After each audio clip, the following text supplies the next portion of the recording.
Hi again guys, and welcome to another special Projects Replica style build, and this particular replica, as with some others that we've done before, is primarily a performance replica rather than necessarily a visual one, such as with replicas like my McLaren P1 replica based on the MP4. Obviously it doesn't look like that car, but it gives performance which is comparable to what it could feel like were it on the game. And this is another one of those builds. Now the build, as of course you'll have seen from the title, is for the Camaro ZL1. The hardcore, basically Corvette rivaling Camaro, which is the top of the Camaro tree, essentially. Now this is the initial modern ZL1, not the latest one with even more power. This is the 580 horsepower model that we're featuring. The forthcoming one, incidentally, looks pretty awesome. 650 horsepower, 0 to 60 in like 3.4 seconds or something. Crazy car. So, as far as the visuals, I've opted to go for the non-stripe yellow, straight from the factory.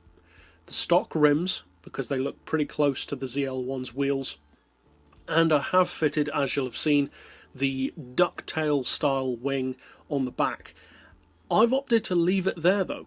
You can go crazy with the flat floor, with body kits, etc., but it just doesn't really look right to me on this car. It's too over the top. So I've gone for a more understated look to be a little bit more modest, but as close to the ZL1 as we can get visually at the same time. So, of course, there's no real need to go over to the visual tuning garage just for the wing, so we'll go straight over to the mechanical garage first of all, for the setup of the car, and then of course take it out to a racetrack to see what kind of performance improvement we have over the Camaro SS. Now, as I always try to, this is rounded off PP wise, as you can see, to 570. Now I've gone for sport softs, as I often do with these production based builds. I've left the brakes stock. As far as the suspension, we've got the ride height on 130, which may seem very high. And although you could really lower it to say 120, maybe 110, but the real ZL1 isn't a slammed car, so you don't want it to be too low. For the springs we've got 525 and 925, the dampers to 3, and the anti-roll also. I'm running neutral camber and tow. We'll come back to the gearbox in just a second. Likewise with the clutch, flywheel and prop shaft, as with the brakes, we've left those stock. As far as the diff, I like my cars to have quite heavy steering, so I've gone for as low as possible on all three.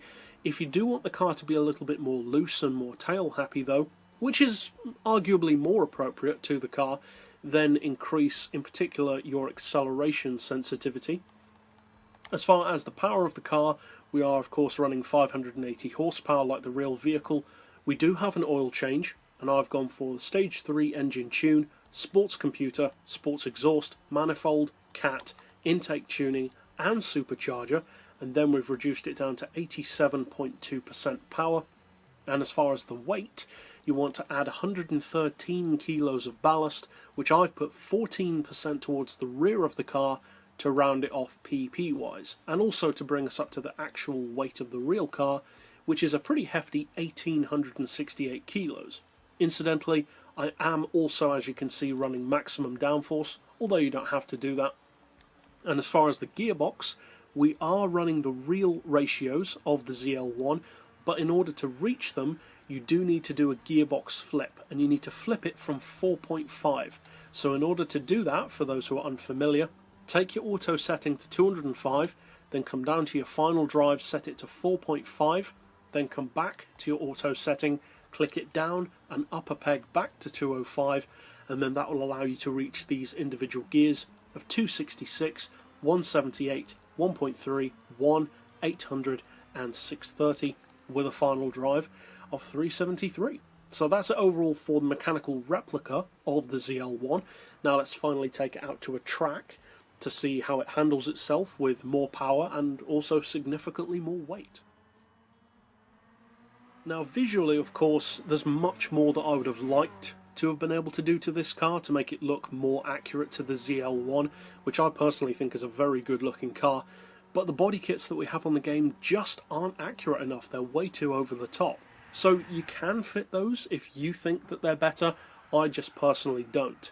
So overall, if you do decide to use this build, it is a seriously competitive car actually. The handling, as I said, is heavy, but is also very good.